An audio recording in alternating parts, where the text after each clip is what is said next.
Have you ever tried starting seeds indoors but the seeds never germinated? Or maybe your seedlings got leggy or suddenly died off? Hi, I'm Valerie and welcome back to Now Gardening. Starting seeds indoors is the best way to get a head start on the growing season. However, there are a few things that can really mess you up or even cause you to start over. Fortunately, these things are also easy to fix. So today I'm going to show you how to get your seeds off to a good start indoors, and I'm going to show you some of the most common seed starting mistakes and how to fix them. So I'm going to grab a few things here and let's get inside and get started. Number one is to read the seed packets. It's always a good idea, especially if you're doing a new variety, because you're going to find out that there's some little slight differences from one plant to another. This, for example, is okra. It says, do not plant outside until after the danger of frost has passed. My last frost date is the end of April or beginning of May. I should ask myself, I want to be babysitting plants inside until May. So I'll be sowing seeds indoors right now that are going to be ready to move outside in the February to March time frame. And my summer type vegetables like tomatoes, I usually wait a little bit later to get those started. For mistake number two, let me give you a hint. Did you see what I did there? I planted that seed way too deep. That seed is never going to germinate. There's just a kind of a general rule of thumb for seeds that are easy to follow. The bigger the seed, the deeper you plant it. The smaller the seed, the closer to the surface that you sow it. For a seed this size, which is lavender seed actually, I'm just going to plant it, just going to put it right here on the surface, sprinkle a little bit of the soil on top of it. Now for this one, which is a spaghetti squash seed, I believe, I'm going to do it a little bit deeper because it is a bigger seed, as you see here. This one, I'm going to plant probably about a centimeter or about half an inch deep. Okay, on to number three, and here we're going to talk about watering. Overwatering and underwatering. I love to use my spray bottle, honestly, during the seed germination stage, because you can just spray right on the top here like that, and it just keeps the top level of the soil moist. Because keep in mind, if my seed is right here, I don't need to be watering all the way down to here for that seed. Now, once the plant starts growing and the roots start stretching down low, then it's going to need a different type of watering technique. But just for the seed to germinate, I just need to keep the area where the seed is sitting nice and moist. Once you get the seedling, if you want to check and see if it needs watering, then you can just kind of stick your finger into the soil about a centimeter down or about half an inch.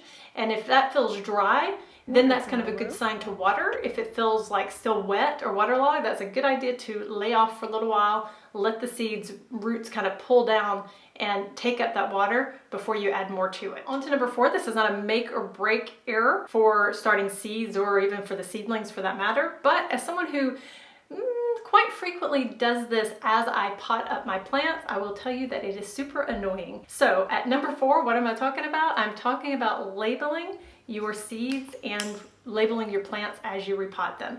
You think today that, oh, I'm only planting this one type of tomato in this yogurt container and the other type of tomato is in this yogurt container. I will remember. Down the road, you'll find out that you have, 10 to 15 cherry tomato plants when you only need to have about 2 to 3. Try to remember to label your seeds and your seedlings. It will save you a lot of headache down the road. On to mistake number five, which is not providing enough light. As soon as that little seedling comes up, it needs light and it needs a lot of it. Now, a lot of people, especially new gardeners, tend to think, I have a south-facing window, I'm gonna put my seedlings in that window. The problem is that oftentimes windows have been treated or they're tempered glass or whatever, and that affects the quality and the amount of light that's actually getting into our plants. So the best thing to do, especially if you're a new gardener, go into Amazon, buy a cheap grow light. You can get these for $25 maybe not even that much.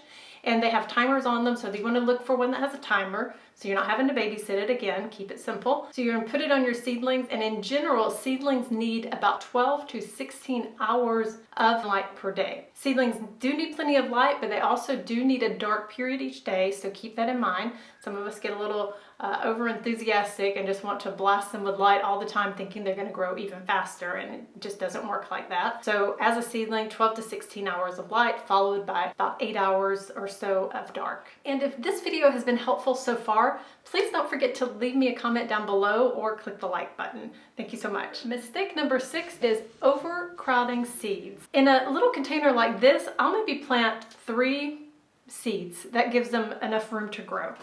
In a container like this, I'll plant one for each of these little pods. Once they start growing their roots, then I will put them up to this kind of container. And so let's say this container will then have one of these seedlings. The main point here is don't overcrowd your seeds at the beginning. Imagine I put 10 seeds in here instead of 3. Then all of these 10 little plants that come up, they're all going to be competing for the same nutrients in this soil. And it is that time. We are talking about soil. The rule of thumb is that for starting seeds indoors, you should use a very light, fluffy soil. Typically people kind of promote bags of seed starting soil, so forth. I intensely dislike the one that we have in our area, the ones that they sell here in France. So what I do is I buy some potting soil and I add a little bit of this stuff called perlite to it that kind of keeps the soil nice and fluffy. So see, it looks like I've got styrofoam in it, but that's not styrofoam. I also mix a little bit of worm castings into this as well, just to kind of enrich it. Worm castings have a ton of nutrients, and so it really kind of helps those seedlings early on to get a good start. If, on the other hand, you're starting in something like peat moss or coconut coir, they're super fluffy and super lightweight, and so seeds come up very easily in them. However, peat moss and coconut coir, they have no a natural nutrient content of their own. When they get the first real set of leaves, at that point, it's very important that if you did sow your seeds in coconut coir or peat moss, that you pot them up into a nice, rich soil that has a lot of nutrients in it. On to mistake number 8, and here I'm talking about temperature. Seeds need different temperatures. There is a rule of thumb here to follow, and so we kind of think that hotter is better, right? But that's not actually necessarily the case. Our warm season crops, and here we're talking about tomatoes, we're talking about zucchinis, we're talking about peppers and eggplants. Their best germination temperature is between 70 and 85 degrees Fahrenheit. And that's about 20 to 28 or 9 degrees Celsius. On the other hand, cool season crops, and here we're talking about lettuce, spinach, cabbage, things like that, germinate in temperatures of about 60 to 70 degrees Fahrenheit, or about 16 to 20-ish degrees, maybe 21 degrees Celsius. Okay, and last but not least, and this is definitely something that you don't want to mess up, especially because this one applies more to seedlings than to seeds, and that is to over delay transplanting them. Once you start having their roots down low, where else are their roots going to go? Pay attention to the signs that your seedlings give you to tell you when they're ready to move up to that next size. Thank you so much. See you next time.